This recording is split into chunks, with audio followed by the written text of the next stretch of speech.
Bonsoir à tous, soyez les bienvenus sur BFM Grand Lille et BFM Grand Littoral. Bienvenue dans votre rendez-vous du mardi, votre magazine consacré aux entreprises Hauts-de-France Business. Et ce soir, on évoque quelque chose de légèrement indispensable à la vie. On parle de l'eau. Vous le savez, il faut consommer au moins 1,5 litre d'eau par jour si on veut être en bonne santé pour le bien-être de notre corps. Et ce soir, on parle d'une source et d'une eau du Nord. On parle de Saint-Amand, né sur le site historique de Saint-Amand-les-Eaux. Et pour en parler, mon invité ce soir, j'accueille Luc Bayens. Bonsoir. Bonsoir. Vous êtes le directeur général d'Alma, le groupe qui détient l'eau Saint-Amand. Et pour m'accompagner, comme tous les mardis, notre experte Élodie Souris-Laverne. Bonsoir. Bonsoir Julie. Chef d'édition du journal des entreprises. Alors on va commencer tout de suite par quelques chiffres sur cette eau de Saint-Amand.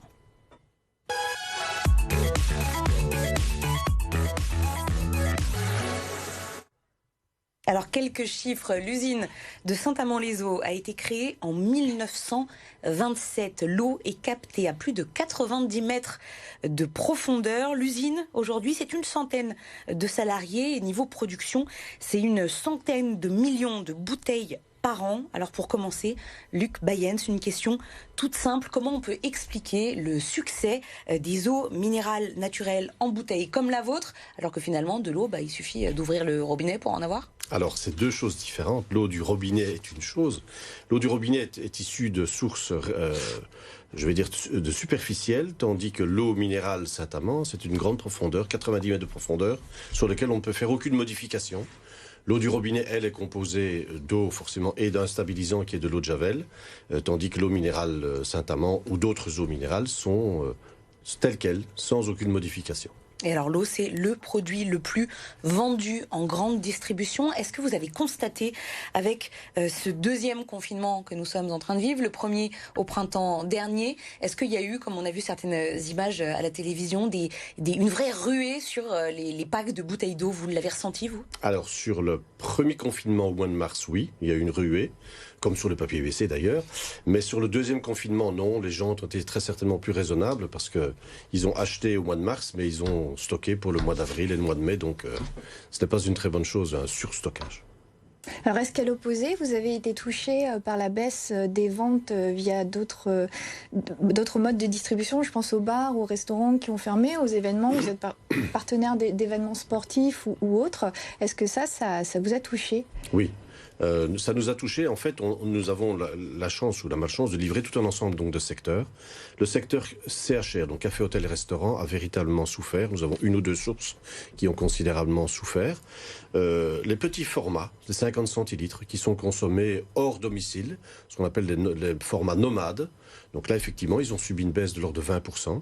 Par contre, les formats plus importants, donc d'1,5 litre, les gens continuent à boire. Effectivement, ce que nous avons perdu d'un côté, nous avons peut-être récupéré de l'autre.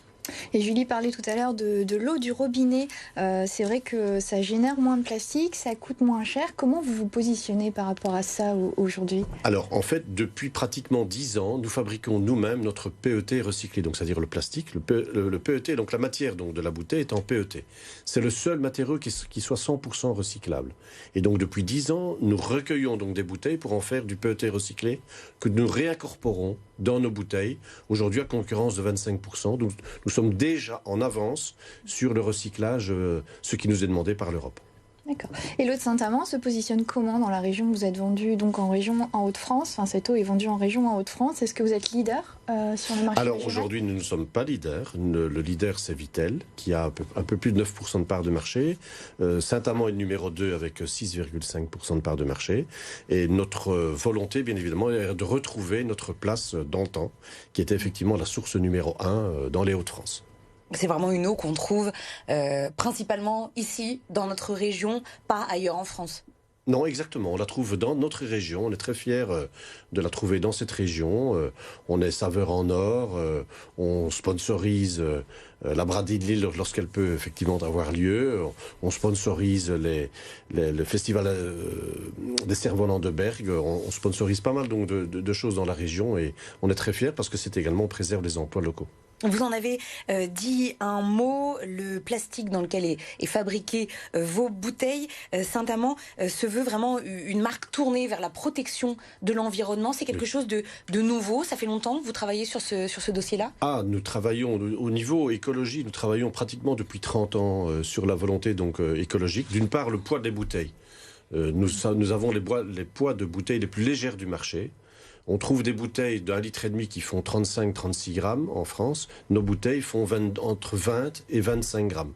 Donc on consomme moins de matière plastique pour fabriquer nos bouteilles. C'est le premier élément. Comment c'est possible ça? Parce que nous avons des techniques de soufflage qui permettent de stocker et de conditionner donc des bouteilles d'eau d'une façon beaucoup plus écologique en utilisant moins de plastique, moins d'air comprimé pour pouvoir les stocker.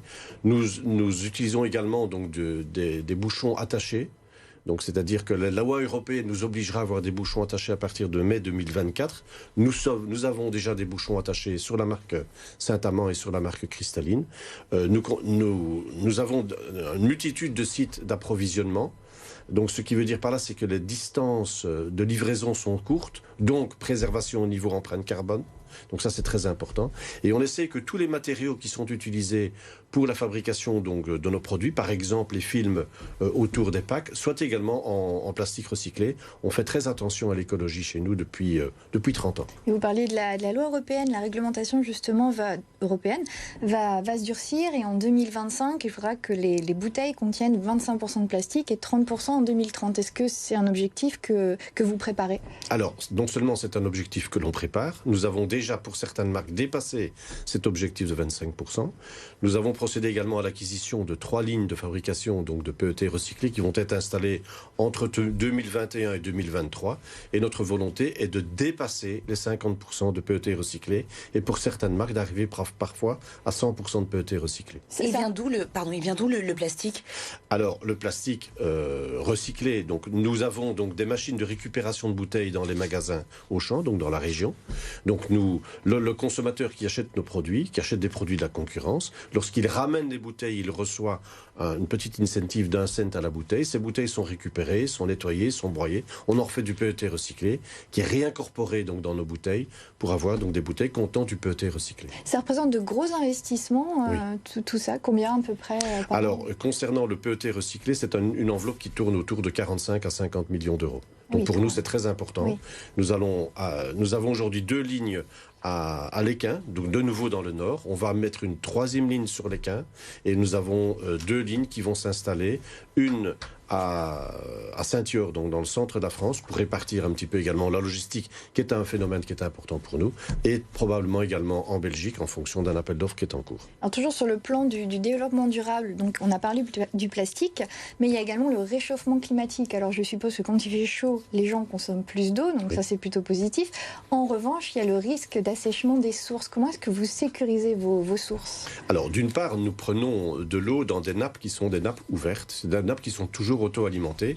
Et puis le prélèvement de ce que nous faisons au niveau donc de ces nappes, il faut savoir que 100% est consommé. Tandis que vous avez également l'eau du robinet, 3% n'est consommé. Alors 2 chiffres qui sont significatifs. Saint-Amand, par exemple, prélève par jour 600 mètres cubes. 600 mètres cubes par jour. La ville de Lille consomme 400 000 mètres cubes par jour. 600 mètres cubes, 400 000 mètres cubes. Donc on prélève 400 000 mètres cubes. Pourquoi? Au niveau de la ville de Lille, pour prendre sa douche, son bain, laver la voiture, arroser le jardin. Et puis une toute petite partie est consommée. Là, ce que nous prélevons, nous, de nos sources, est consommé à 100%. D'accord. Dernière question. Est-ce que vous êtes en concurrence? Saint-Amand, c'est pas uniquement de l'eau plate. Hein. Vous avez également de l'eau gazeuse, de l'eau pétillante. Quelle est la différence? Alors, pétillante, donc c'est une eau qui est gazéifiée. Donc c'est-à-dire qu'on part d'eau plate que l'on gazéifie donc avec du CO2. Est-ce que vous êtes en concurrence avec ce qu'on voit fleurir un petit peu partout? C'est plus vraiment une nouveauté, mais on en voit un peu partout. Ces fameuses machines qui permettent de faire soi-même son soda, son eau gazeuse. Justement, on tire l'eau du robinet et puis on la gazéifie soi-même. Et puis on a une bouteille d'eau pétillante. Vous sentez la concurrence ou pas encore? On ne la sent pas véritablement. Et puis ce qui est intéressant de faire, c'est que de comparer le prix.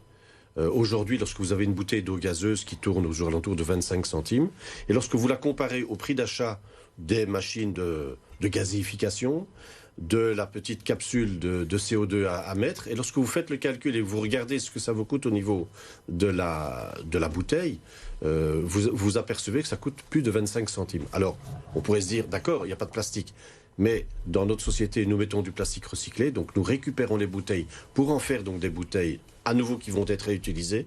Donc on sort de l'économie, nous sommes dans l'économie circulaire, ce qui est très important, et ce ne sont plus des plastiques à usage unique, mais ce sont des plastiques qui sont retournables et réutilisables. On a parlé des innovations, notamment au niveau du bouchon. Oui. On a aussi vu fleurir ces dernières années les eaux aromatisées. Quelles sont les attentes des consommateurs que vous pressentez? Comment va évoluer le marché de la bouteille d'eau? Je pense que les eaux aromatisées, c'est un produit d'avenir. C'est un fait certain, c'est que les sodas, donc, qui contiennent du sucre, vont diminuer de toute façon et vont être remplacés par les eaux aromatisées. On fait un petit point rapide. Vous restez avec nous une petite seconde sur le journal des entreprises tout de suite.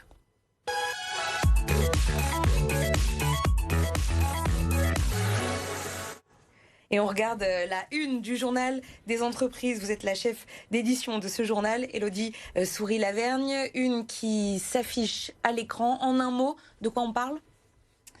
Alors on parle d'électrodépôt, qui veut réparer des vieux appareils ménagers. C'est ça, Électrodépôt encourage les gens non plus à jeter, mais à réparer les appareils électroménagers. Alors on pourrait croire que ça va à l'encontre de l'intérêt d'Électrodépôt, puisqu'il vend des appareils électroménagers, mais en fait ça s'inscrit dans sa démarche RSE et ça n'a pas d'impact mesuré sur son chiffre d'affaires. Et c'est à retrouver dans le numéro de novembre du mensuel du journal des entreprises. Merci beaucoup Luc Bayens d'être venu ce soir sur le plateau de Hauts-de-France. Business, vous êtes le directeur général du groupe Alma, groupe qui gère l'eau minérale naturelle Saint-Amand. Merci à vous.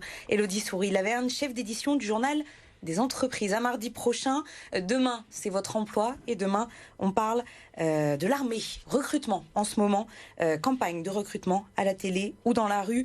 Des emplois sont à pourvoir dans l'armée de terre, ce sera demain.